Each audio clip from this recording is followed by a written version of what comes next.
Hi friends, അസ്സലാമു അലൈക്കും. നമസ്കാരം. പുതിയൊരു വീഡിയോയിലേക്ക് എല്ലാ കൂട്ടുകാർക്കും വീണ്ടും സ്വാഗതം. നമ്മളൊരു തട്ടുകട സ്റ്റൈൽ പഴം പറ്റിയിട്ട് റെസിപ്പി ആയിട്ടാണ് വന്നിരിക്കുന്നത്. അതിനായിട്ട് നമുക്ക് പഴമെല്ലാം ഒന്ന് നന്നായിട്ടൊന്ന് കട്ട് ചെയ്തെടുക്കാം.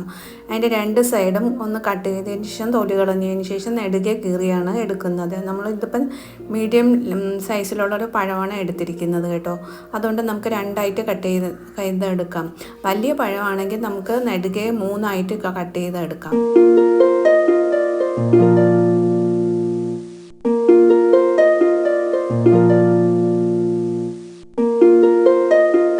ായിട്ട് നമ്മളൊരു ബൗൾ എടുത്തിട്ടുണ്ട്. മാവ് കലക്കാനായിട്ട് 1 കപ്പ് മൈദപ്പൊടിയാണ് ഇട്ട് കൊടുത്തിരിക്കുന്നത് കേട്ടോ.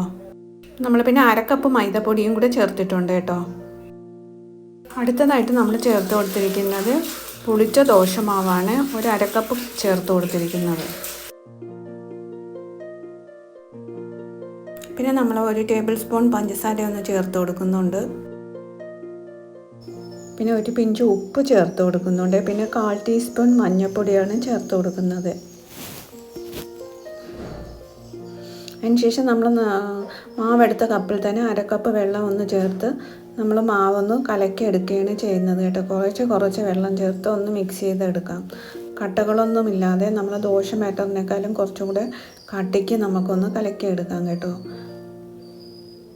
ഇതാണ് ഇതിൻ്റെ ഒരു കൺസിസ്റ്റൻസി എന്ന് പറയുന്നത്. നമ്മൾ ഇഡ്ഡലിയൊക്കെ കുഴച്ചെടുക്കും മാവ് കലക്കി വയ്ക്കുന്ന ഒരു പരുവമാണ്.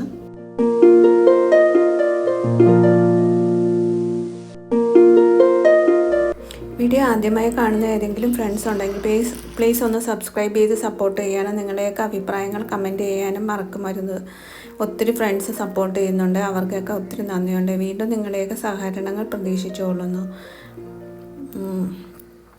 നമ്മളൊരു ഇത് ഫ്രൈ ചെയ്തെടുക്കുമ്പോൾ ഒരു മീഡിയം ഫ്ലെയിമിൽ വെച്ചിട്ട് വേണം ഫ്രൈ ചെയ്തെടുക്കാനായിട്ട്. അല്ല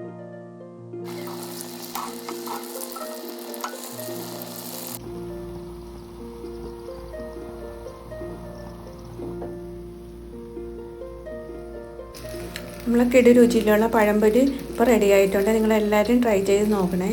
വീഡിയോ ഇഷ്ടമാണെങ്കിൽ ഒന്ന് ലൈക്ക് ചെയ്യാനും നിങ്ങളുടെയൊക്കെ അഭിപ്രായങ്ങൾ കമൻറ്റ് ചെയ്യാനും മറന്നുപോയി. ഇന്നത്തെ വീഡിയോ ഇത്രയൊക്കെ ഉള്ളൂ. നമ്മൾ വീണ്ടും ഒരു കിടുക്കാച്ചി വീഡിയോ ആയിട്ട് വീണ്ടും കാണാം.